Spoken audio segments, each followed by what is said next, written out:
Stanford University. Good afternoon. I should point out that every now and then you get on a panel and it's kind of awkward because you always want to maintain a professional courtesy, and so I want to be very clear because this happens to us a lot at Stanford University. We get confused with Stanford a lot, and it's an easy mistake to make. You know, they're in California, we're in Alabama. They're world renowned, we're not. They have a $2.2 billion endowment. We have about $300 million, and so to avoid any awkwardness for my colleague here, I brought this shirt that I was going to wear today that says Sam, not Stan. So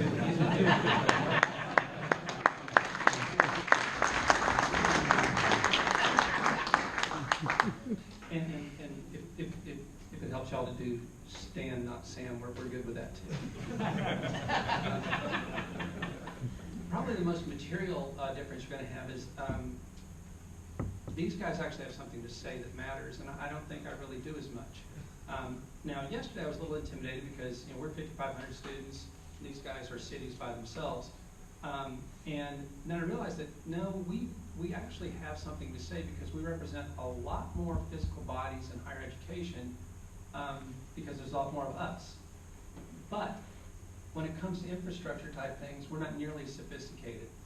My role, because of some prior life that I had in sustainability and some other things, and the opportunity to speak nationally and globally on it and stuff, I'm trying to bring that to Samford. I'm trying to bring us into the next generation. So for us, our hot water needs, okay, we got 3 boiler plants, it's, reheat with blah, blah, blah. It's not that exciting. Where we do see possibilities, though, and it really began with the initiative we spoke about yesterday on how we financed $31 million of infrastructure improvements with Johnson Controls. It's gotten us to a different level of discussion. So we are looking at things like, in Alabama, power is extremely cheap. So the buyback makes it very difficult, but passive solar may make sense on our dorms. And we find that's helpful. We're spending a lot more time focusing on embedded energy decisions, where, and again, we spoke about this yesterday, where looking at life cycle costs is a huge issue that tends to get overlooked, especially as nascent people in a place like Alabama, which is a very politically conservative state dominated by Alabama power in our politics. Our environmental folks tend to get very excited easily, and we have to kind of tone them down and say it doesn't make financial sense. The other thing we're looking at relative to some of the stuff that we talked about here is where we've looked at solar a little bit, the buyback just makes 0 sense given our cost of electricity, unless we start looking at micro facilities. And really what we're focusing in on is the buyback for peak shaving. And to the extent there's any level of peak pricing at all, we don't need solar to run a dorm for 24 hours. We need solar to be able to run it for about 20 minutes at 3 p.m. In August. And if you make that type of investment, the rate of return calculations suddenly make a whole lot more sense. And I tend to be somebody who, as the chief strategy officer, who always wants to keep the very long term in mind. And to me, that's how you start bringing it on to the campus and campuses like ours. Our JCI transaction is making us a better steward. It is getting it into the verbiage, the feedback that we're able to offer our students and our faculty. You get the Prius effect, but this is how we're actually saving energy.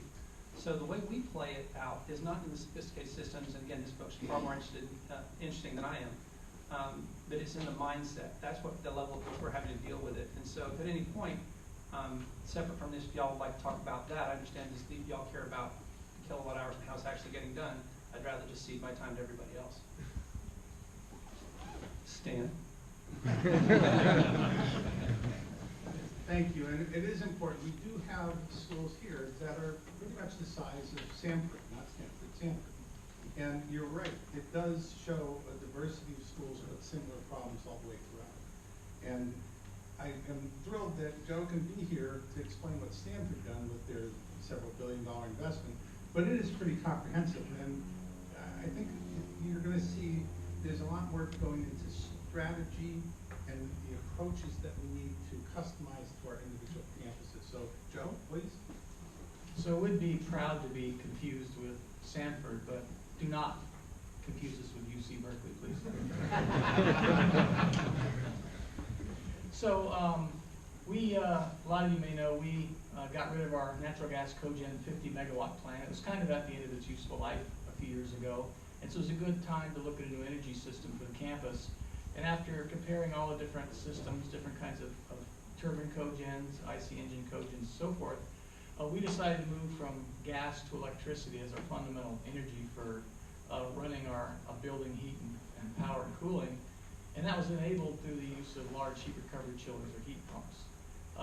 Obviously, power comes from electricity, and a lot of air conditioning or cooling comes from electric chillers, building units, or central plant units. So there's, with cogen and other plants, you can have some steam chillers.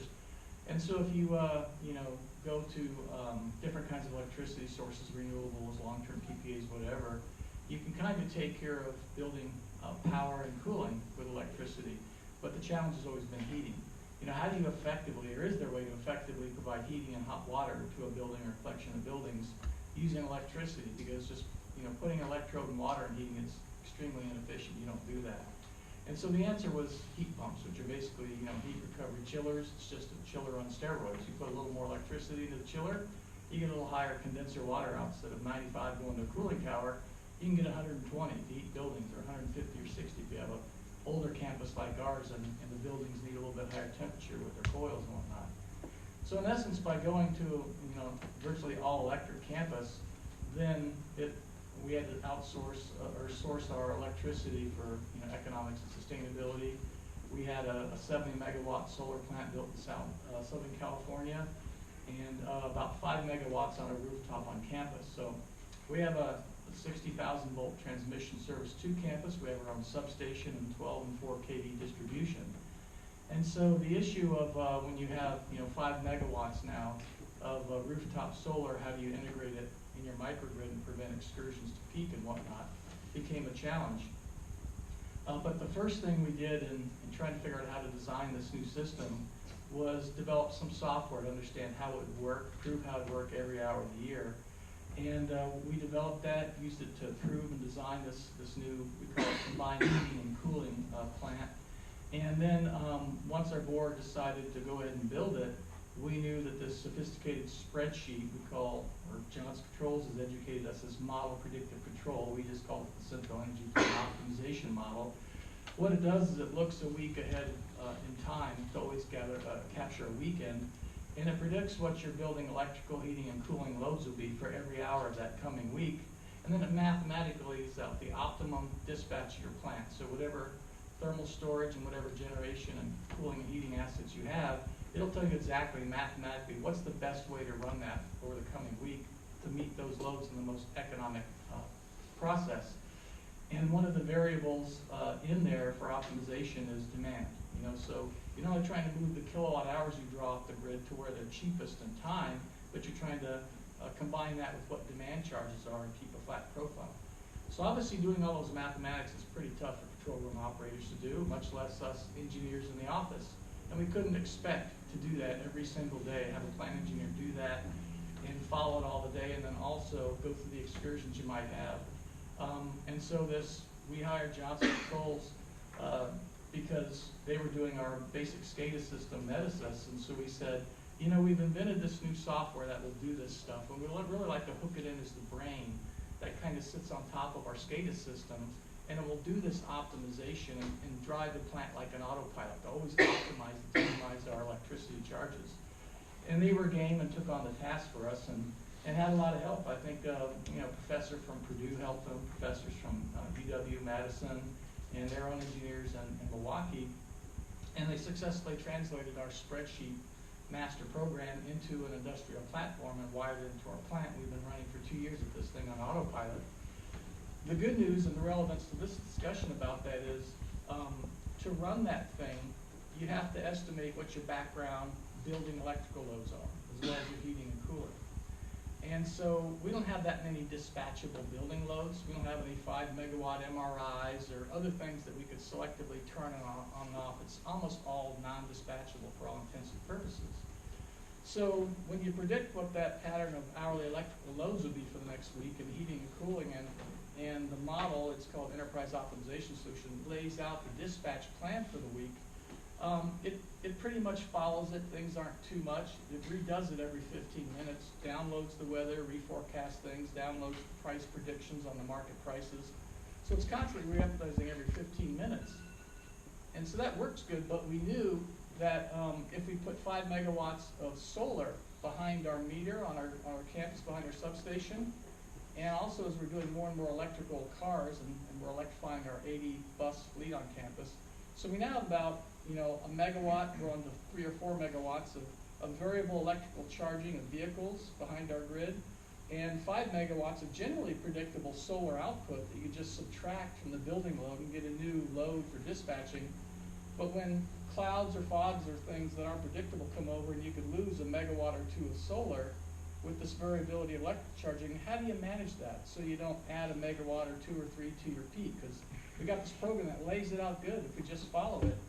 So we're looking at both hardware and software solutions to take these couple megawatt variances behind our meter and allow us to do things. We could use the autopilot to do it, but a central plant's big. It's hard to steer that thing.